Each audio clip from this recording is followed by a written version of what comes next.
اگر اقبال کے فلسفے اور اقبال کی شاعری پہ غور کیا جائے تو یہ حقیقت ہمارے سامنے عیاں ہوتی ہے کہ اقبال کے فلسفہ خودی کا سورس یا اس کی بنیاد قرآن پاک ہی ہے۔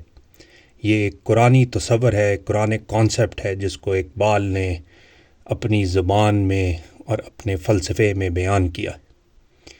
اس کا اظہار ہم اقبال کی مشہور نظم لا الہ الا اللہ میں دیکھتے ہیں۔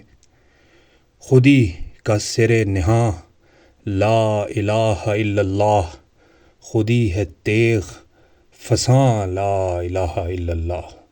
خودی کا سر نہاں یعنی خودی کا جو سیکرٹ ہے چھپا ہوا، سر نہاں کا مطلب وہ سیکرٹ جو سب کی آنکھوں سے اوجھل ہو، پنہاں ہو، عیاں نہ ہو، یعنی خودی کا ایسا سیکرٹ جو چھپا ہوا ہے وہ کیا ہے؟ وہ لا الہ الا اللہ ہے۔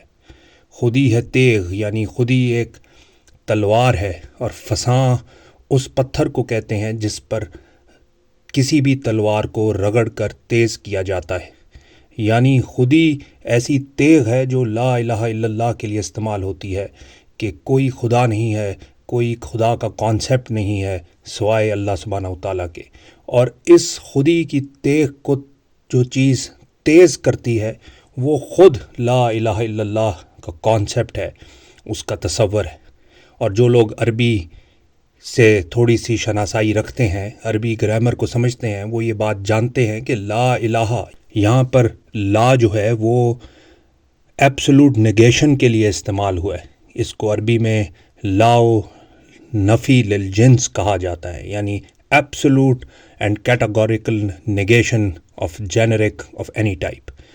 یعنی لا الہ کا مطلب یہ ہوگا کہ کانسیپٹ ہی نہیں ہے کوئی خدا کا، صرف فزیکل نہیں بلکہ آئیڈیولوجیکل بھی، فلسافیکل بھی، کوئی خدا کا تصور ہی نہیں کیا جا سکتا سوائے الا اللہ، اللہ سبحانہ و تعالیٰ کے۔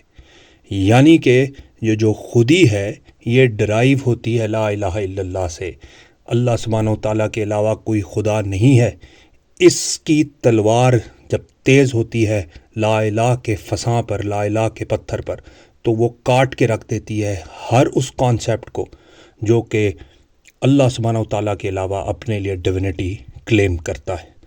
تو اس سے ظاہر ہوتا ہے کہ اقبال کا فلسفہ خودی نہ صرف قرآنک ہے بلکہ یہ بنیاد ہی قرآن کے فلسفہ توحید پر کرتا ہے۔